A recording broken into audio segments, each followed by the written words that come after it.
आना जाना है इस जग में, बात बड़ी पेटेंट। आना जाना है इस जग में, बात बड़ी पेटेंट। जगत में कोई न परमानेंट, जगत में कोई न परमानेंट।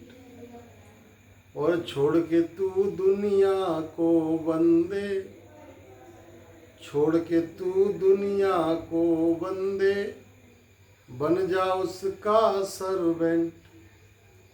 अंत काल में तुझको बढ़िया दे देंगे जजमेंट। जगत में कोई न परमानेंट, जगत में कोई न परमानेंट।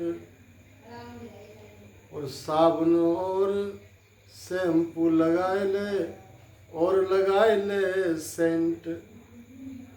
और याद करेंगे यमराजा जब उखड़ जाएंगे टेंट। जगत में कोई न परमानेंट।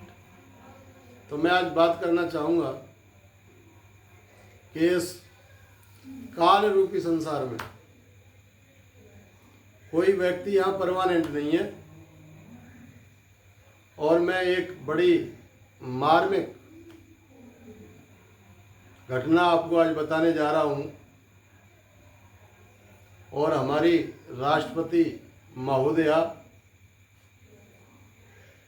मुर्मू जी को एक मध्य प्रदेश की शिक्षिका चंद्रकांता जी ने और चिट्ठी लिखे साथियों इच्छा मृत्यु की अपील की है। चिट्ठी लिख के साथियों इच्छा मृत्यु की अपील की है कि राष्ट्रपति जी मुझे इच्छा मृत्यु की आप परमिशन प्रदान कर दें। अब आप भक्तों कहोगे क्यों, ऐसा क्यों कहा। और आप सोशल मीडिया पर देखिए बड़ी आपको ऐसा महसूस होगा कि शिक्षिका स्वस्थ हैं, और रंग रूप से आपको ऐसा महसूस होगा कि कोई इनको बीमारी नहीं है। लेकिन बेचारी शिक्षिका को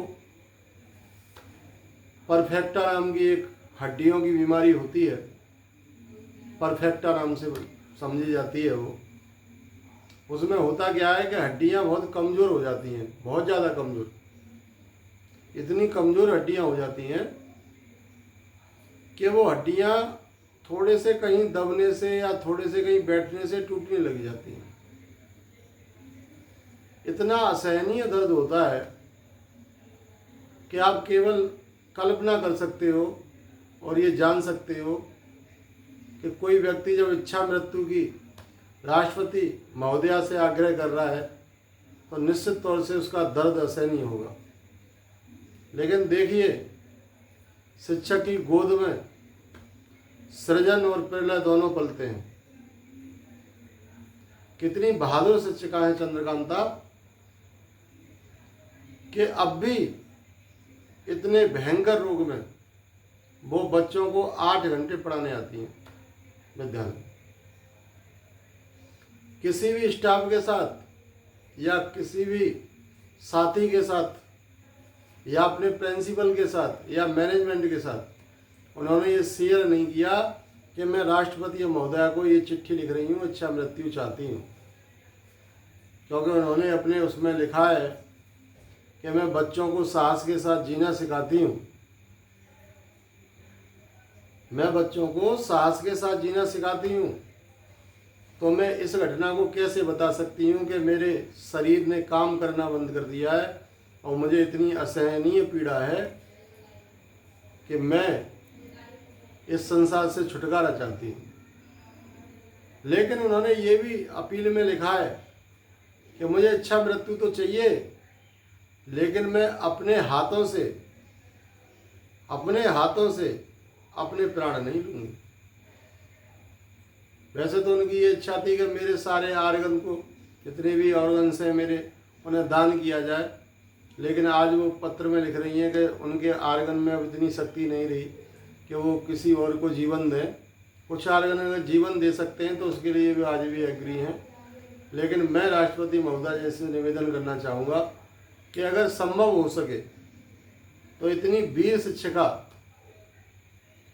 जो आज भी इतने असहनीय दर्द में और बच्चों के भविष्य को संभाल रही हैं, अगर पॉसिबल हो सके और विदेश में कहीं इलाज हो सके उनका अच्छा, ऐसा हो कहीं कि इस रोग का, परफेक्टा नामक रोग है, इसका इलाज हो जाता हो, तो मैं अपनी तरफ से उनसे अपील करना चाहूँगा कि ऐसी कोई व्यवस्था करें कि हमारी चंद्रकांता जी जो शिक्षिका हैं, मध्य प्रदेश की रहने वाली हैं, और उनको थोड़ा सा इलाज मिले और वो सही हो जाए।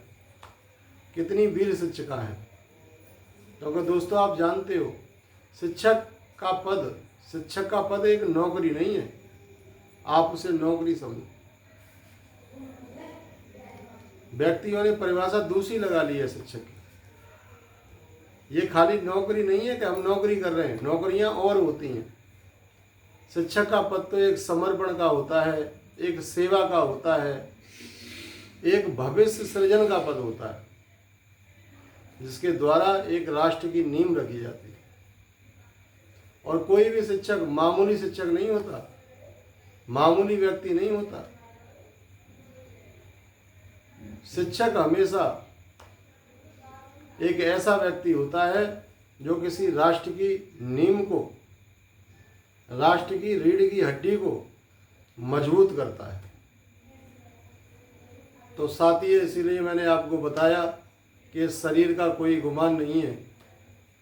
व्यक्ति को पता नहीं कब क्या हो जाए, इज्जत और शरीर का कुछ पता नहीं तकदीर का। यानी शरीर का कोई पता नहीं है कब कौन से ऐसे रोग से पीड़ित हो जाए कि जिसका ना तो कोई इलाज हो, और हम ऐसे मोड़ पर खड़े हो जाए कि हमें ये ही नहीं पता लगे कि आखिर इसका समाधान क्या है। और हम भगवान से भी ये दुआ करने लग जाएं कि भगवान अब इस असहाय शरीर का हमें कोई कार्य नहीं है, इसलिए जब तक हमारा शरीर ठीक ठाक वर्किंग में है, अच्छे कार्य करते रहिए, लोगों को जागरूक करते रहिए। बहुत बहुत धन्यवाद। इसी के साथ मेरे भक्तों बहुत बहुत आभार।